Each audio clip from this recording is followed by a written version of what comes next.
This is CGTN, China Global Television Network.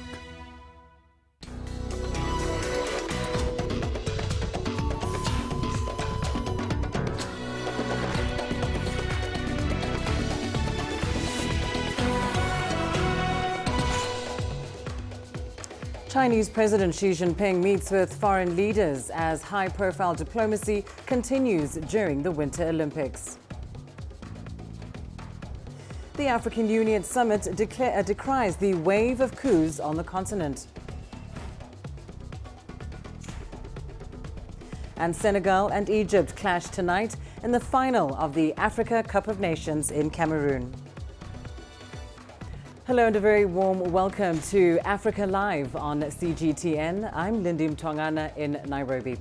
In our top story, Chinese President Xi Jinping has been meeting with various world leaders who've come to China for the Beijing Winter Olympics. He's held talks with the president of Kyrgyzstan, Sadir Jaropov. The leaders issued a joint statement and signed a number of deals. Xi also had a meeting with Henri, the Grand Duke of Luxembourg, and spoke highly of bilateral exchanges. In his meeting with Prince Albert II of Monaco, Xi called on the two sides to deepen cooperation and uphold multilateralism. He then met the Mongolian Prime Minister Luvsan Namsrai Oyan Erden, saying China would likely promote their strategic partnership to a new level. Rory Cohen has more on talks with other leaders.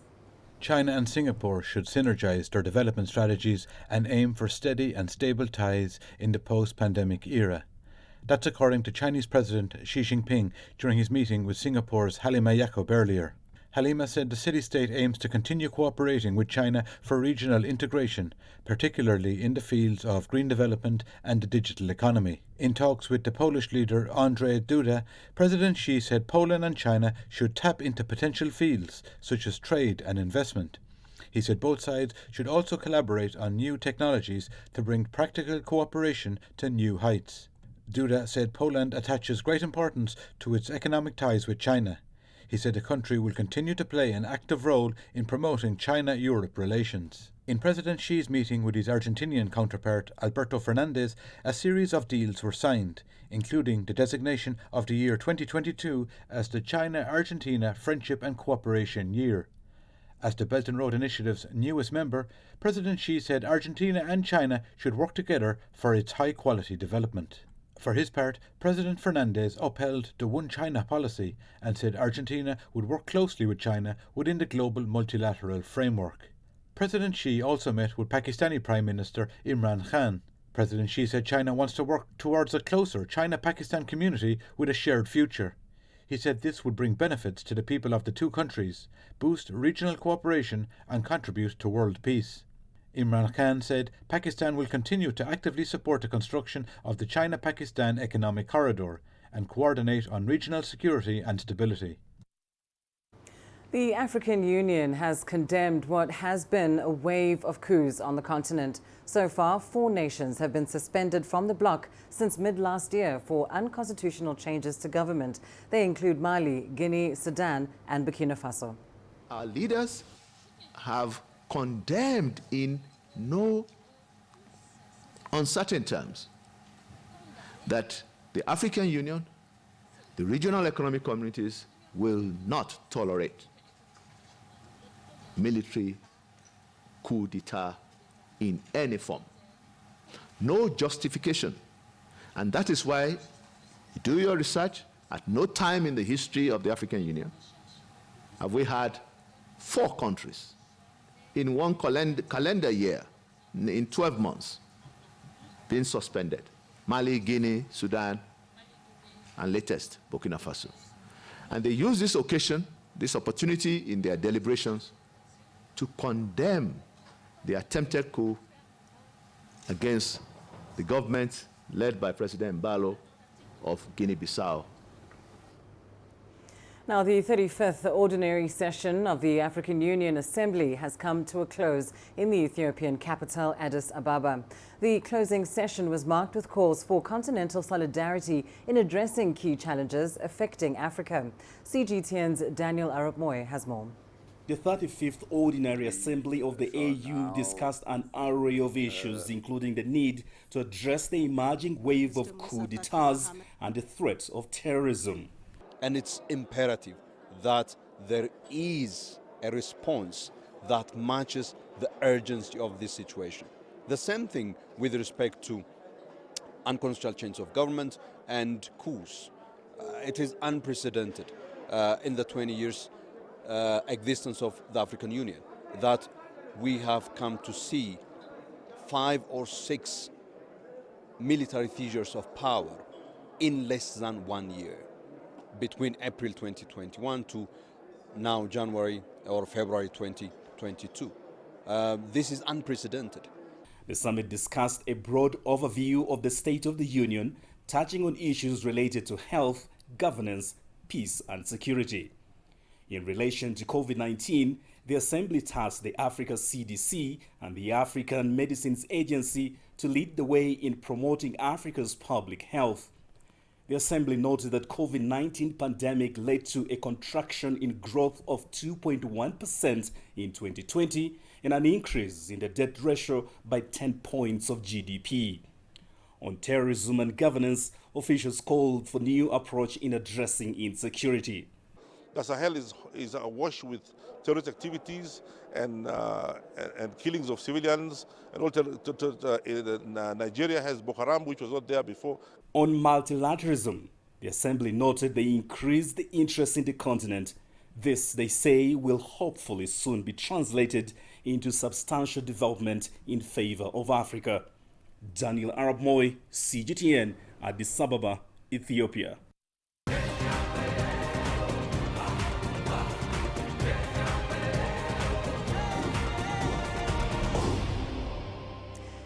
In less than 2 hours, Egypt will square off with Senegal for a chance to lift the African Cup of Nations title. Record winners Egypt will be looking to extend their title tally to 8 as Senegal look to lift their maiden trophy. Despite both teams starting slow, they seem to have picked up tempo in the course of the tournament, which looks to set up a thrilling final. The final will also see Liverpool forwards Sadio Mane and Mohamed Salah go head-to-head in what is seen to be an exciting last match of the tournament. Well, let's bring you more on this. We're now joined by CGTN reporter Mohamed Abubakar in Yaoundé, our Egyptian correspondent Adal El Makhroui in Cairo, and media professional Boubacar Vazi Jiba in Dakar, Senegal, for the latest on the mood just before this final takes place. Now, let's start in Yaoundé with you, Mohamed. What is the mood like in and around the stadium as we edge closer to the final? Well, we're less than 2 hours into the final now. I'm feeling both excited and, anxiety kicking in. Just, being able to watch this matchup between these two great nations. Both sets of fans, as you can see behind me, are entering the stadium. Senegalese fans have never been able to see their team lift this trophy, so they are expecting to come out of this game victorious. Egypt fans, on the other hand, have been waiting for a long time. Yes, they are the record holders of this competition, but it's been over a decade now. These are fans that are used to seeing Egypt do so well in this competition, and they're hoping that they can be able to get that record extension of 7 titles to 8 by the end of tonight. Sadly, by the end of tonight, there's going to be a winner and a loser, so one set of fans will be celebrating, another one will be, hurting.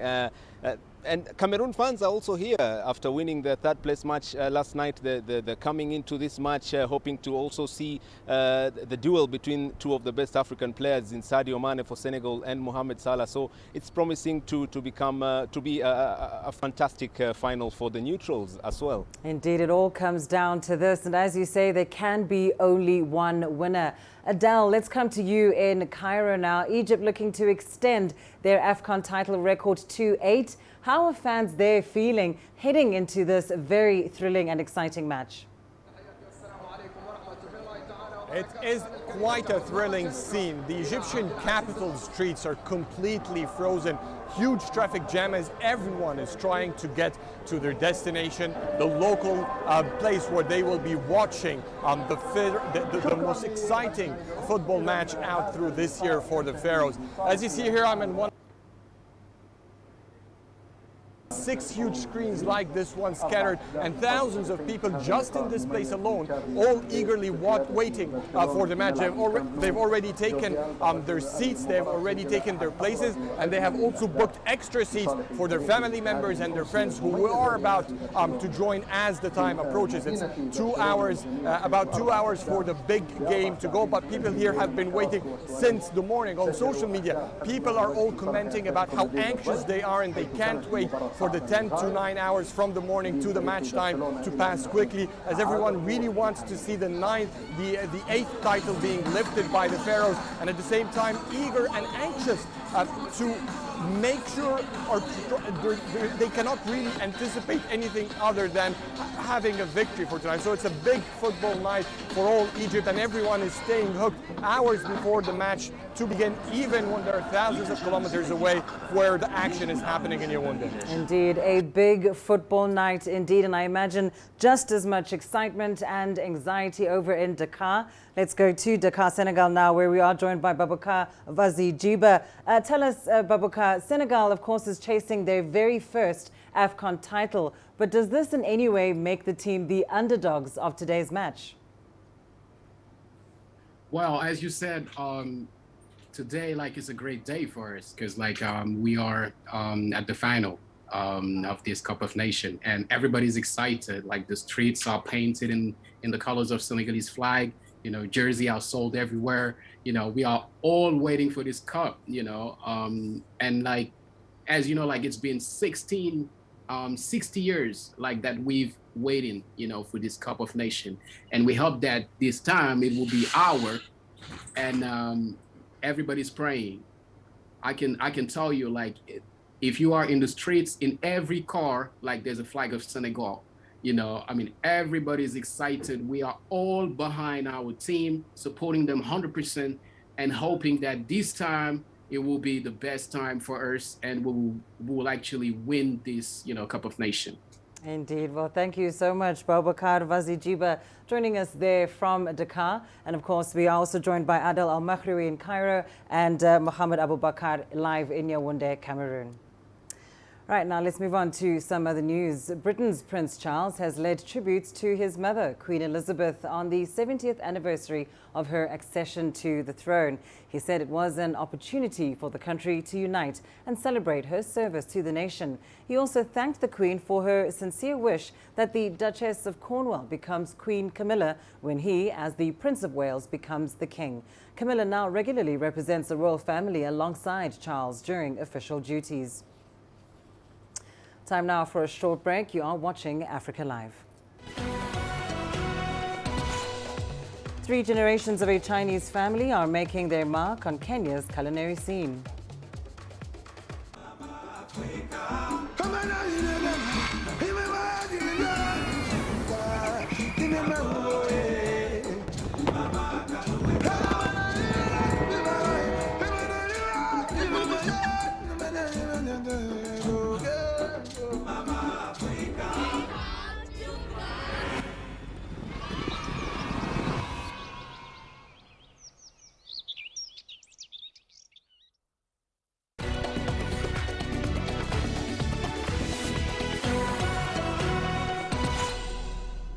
Here in Kenya, 3 generations of a Chinese family are making their mark on the country's culinary scene.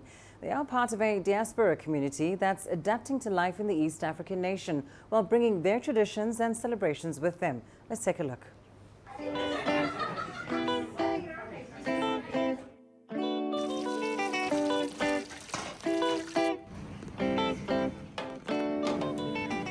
I think in the beginning, we are sort of like a very alien type of community. Now gradually they accepted us as a part of Kenya. I was born in Mombasa, and my favorite foods are all these things that you see from childhood. And I used to eat ugali and sukuma wiki, the local food. And although I'm Chinese and my parents cook Chinese food, but I love the local food. My father was born in Hong Kong, and during the Second World War, the Japanese came from the north, so most of the youngsters left Hong Kong, so he went by ship. Now, Mombasa was under British, So when he came ashore and the immigration asked him, what do you do? He says, I'm an engineer. He said, all right, good. We have got the British Navy here in Kenya at the Mombasa port. You can start work. I would say at that time there were probably about 200 Chinese people from Hong Kong side. Now, when we moved to Nairobi, we opened a restaurant at the Kenyatta Conference Center called the Tin Restaurant. My father and me, Tin and Tin, we started it. It's like a family business. And we ran that business for 40 years. Yes, in the beginning, we started off like Hong Kong, where we have dim sum, we have a cart you push around in the restaurant, serving bao and all that. But within 6 months, we went bankrupt because the local people do not eat dim sum, they do not eat bao, they do not eat those food. So within 6 months, we have to change the menu into like spring rolls, fried spring rolls, grilled chicken, and all those things. It's not pure Chinese, but Chinese, Indian, English mix, like a fusion. Then it started working out. Now, I retired from Tin Restaurant about 3 years ago. So instead of sitting at home, I thought I will run a small restaurant together with my son here. The family, they're all in Hong Kong. The relatives, most of the Chinese goes back to China for the Chinese New Year. Now, because of the COVID, it's impossible to go back. I mean, it's 21 days quarantine, Hong Kong and China. So if you get 2 weeks off, 3 weeks off, you spend the time in quarantine. Those days the community was bigger. So we used to visit each other, and there's the red packets and all that. The packets, they put money in it, of course. And they put a note, like maybe 100 shillings, close relatives, maybe 1,000 shillings, and with a coin as well, to show that they call it chutao. That means to advance, into a higher level from what you're doing. So I would say that keep safe and be happy for the new year.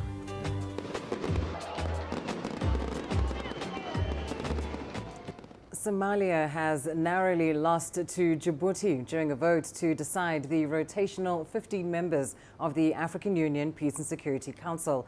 Despite the loss, the attempt marks the ambitions of the Horn of Africa nation to return to the global stage. Mohammed Khair reports from the capital, Mogadishu. Somalia garnered 13 votes against its contender Djibouti, which managed 19 votes, securing the second term serving 3 years. The Somali government congratulated the new Peace and Security Council members. In his speech, President Mohamed Abdullahi Farmajo urged the council to focus on the threats of terrorism in the continent and come up with amicable strategies.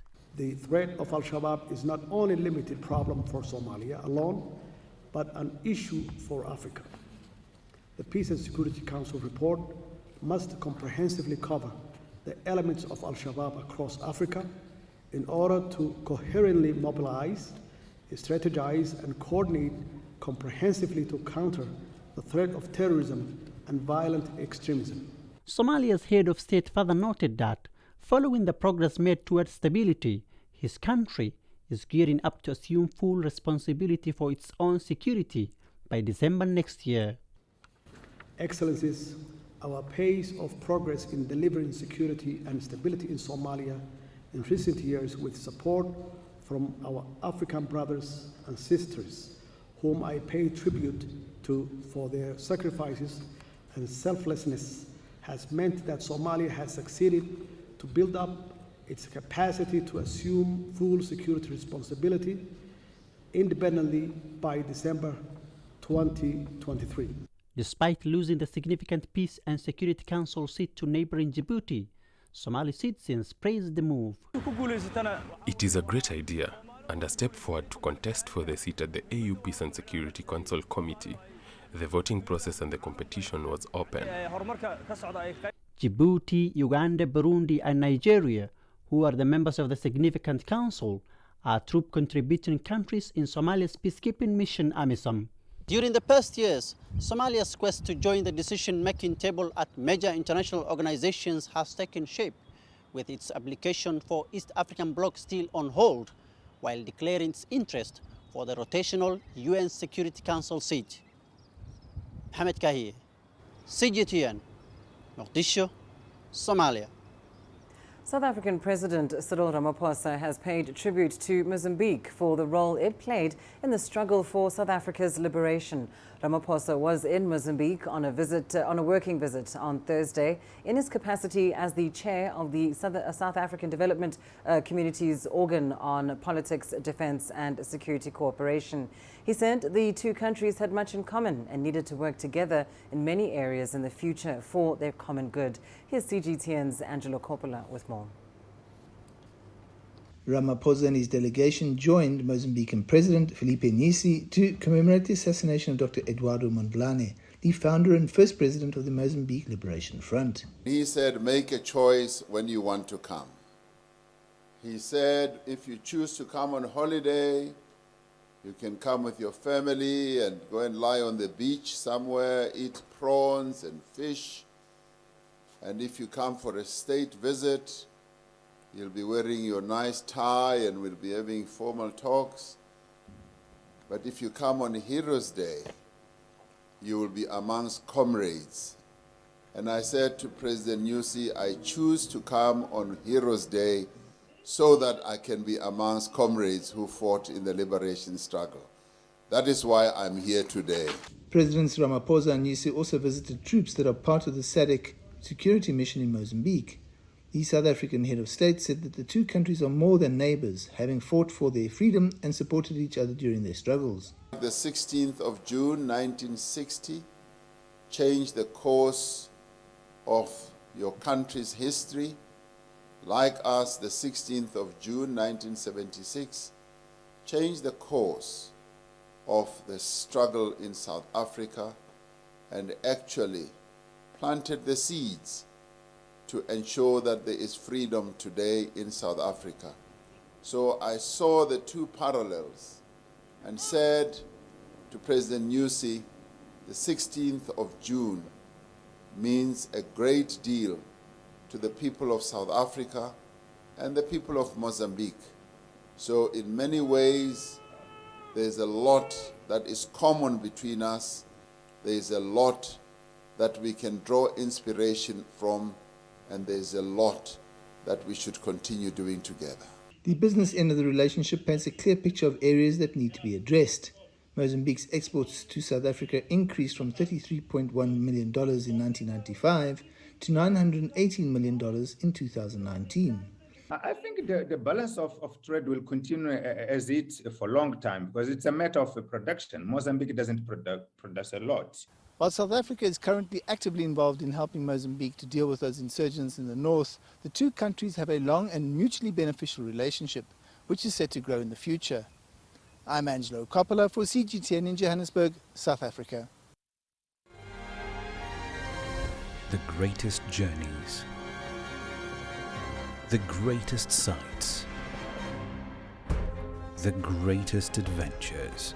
Here in Canada, this weir allows the locals to walk on water. We're far more than just TV news. We're your passport to the wonders of Africa. To bring you stories of struggle, survival and hope.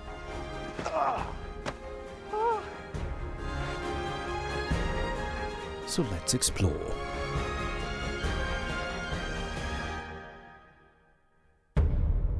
CGTN. See the difference.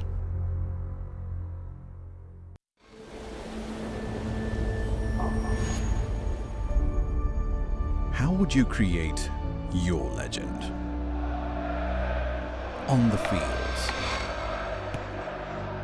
on the tracks, in the arenas of Africa. Were you born to be a player? Could this moment be yours?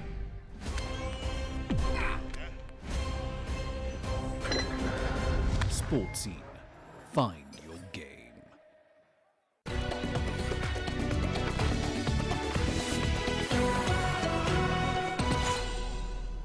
In your sports news, the director and spokesperson of the Ministry of